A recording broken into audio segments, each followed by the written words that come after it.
आज मैं आपको बताऊंगी सिंधी स्टाइल में फ्राई किए हुए करेले, जिसे पानी वाले करेले भी कहा जाता है, और ये स्पेशली थदड़ी फेस्टिवल पे बनाए जाते हैं।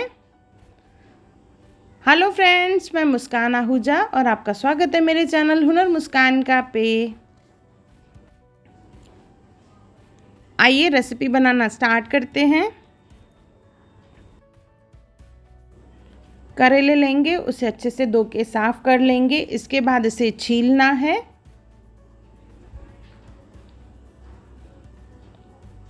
छीलने के लिए आइदर नाइफ़ का इस्तेमाल करें या पीलर का इस्तेमाल करें, पर जो ट्रेडिशनल एक्चुअल वे जो है उसमें नाइफ़ का इस्तेमाल किया जाता है, जिसमें पीसेस नहीं निकलते हैं, दाने दाने निकलते हैं। और इन दानों दानों को कत्त कहा जाता है। और ये कत्त के जो भी हैं कटलेट बनते हैं या कोफ्ते बनते हैं। उसकी रेसिपी मैं आगे चल के आपसे शेयर करूँगी ज़रूर। अभी सेकेंड वे जो है जिसमें पीलर का इस्तेमाल करेंगे। देखिए इस तरह से इसमें स्ट्रिप्स निकलेंगी और ये स्ट्रिप्स जो है फ्राई करके फिर यूज़ की जाती हैं। करेले के साथ उसका छिलका भी जो है बहुत ही यूज़फुल है, उसमें से भी डिशेस बनती हैं।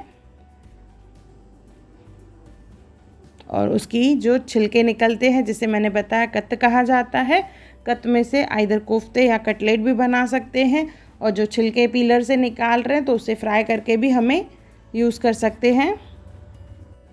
सब करेले मैंने छील लिए हैं। छीलने के बाद इन पे लगाएंगे हम लोग स्लिट।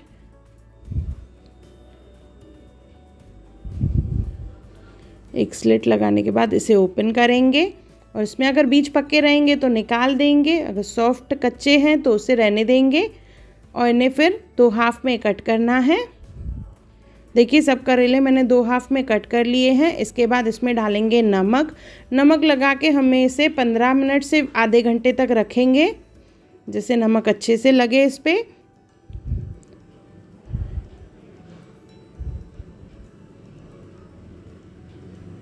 अगर आपके पास सपोज़ टाइम कम है तो थोड़ा सा नमक लगा के ऑन द स्पॉट उसे फ्राई करना है।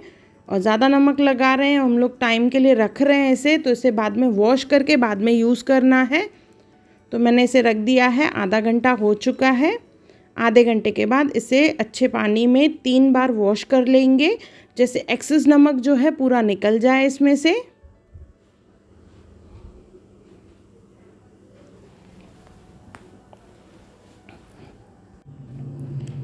अच्छे से 3 बार मैंने वॉश किया है इसे। इसके बाद इसमें से पानी निचोड़ के निकाल लेंगे हम लोग, नहीं तो फ्राई करने के टाइम पे तेल उड़ेगा पानी की वजह से। तो पानी निचोड़ लेंगे सब में से। इसके बाद इसे हम लोग फ्राई करेंगे।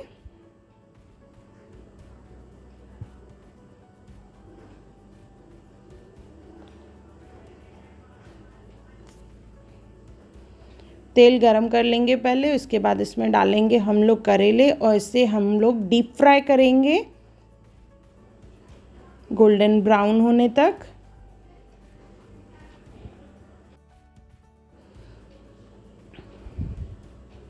अच्छे से घुमाते हुए दोनों तरफ से इसे फ्राई करना है।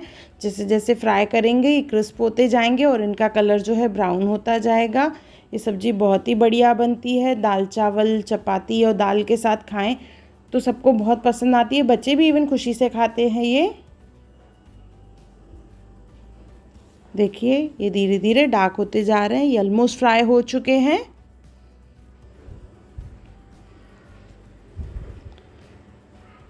इसे निकाल लेंगे हम लोग एक प्लेट में।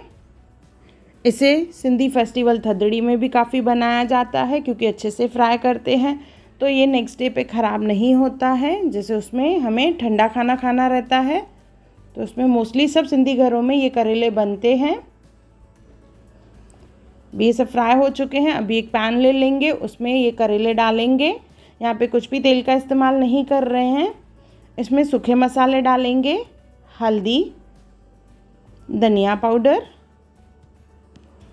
और साथ में लाल मिर्च। पानी डालेंगे 1 गिलास और इसे अच्छे से हमें मिक्स करना है पहले, और इसे उबालेंगे हम लोग। इससे करेले काफ़ी सॉफ्ट हो जाएंगे। जब हम लोग इसे फ्राई करके निकालते हैं तो ये बहुत ही क्रिस्प रहते हैं। पानी में अच्छे से उबालते जाएंगे जब तक ये पूरा पानी आधा हो जाए। इसके बाद इसे ढक के धीमी आंच पे पकाएंगे जिससे करेले अच्छे से सॉफ्ट हो जाएं।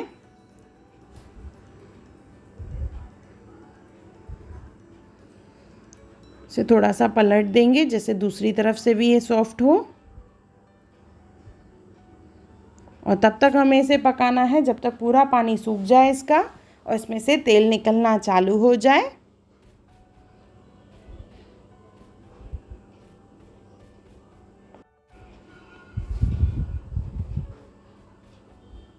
कि धीरे धीरे इसका पानी सूखता जा रहा है।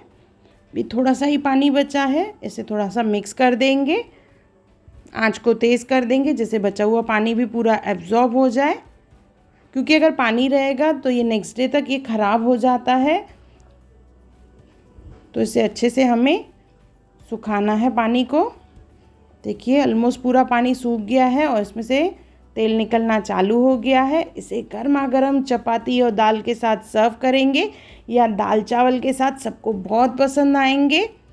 तो एक बार ज़रूर बनाइए और मुझे कमेंट सेक्शन में ज़रूर बताइए कि आपको मेरा वीडियो कैसा लगा। दास करेला रेसिपी और लहसुन टमाटर में बनी हुई करेले की सब्ज़ी, इसकी लिंक मैंने डिस्क्रिप्शन बॉक्स में दी है, ज़रूर चेक करें।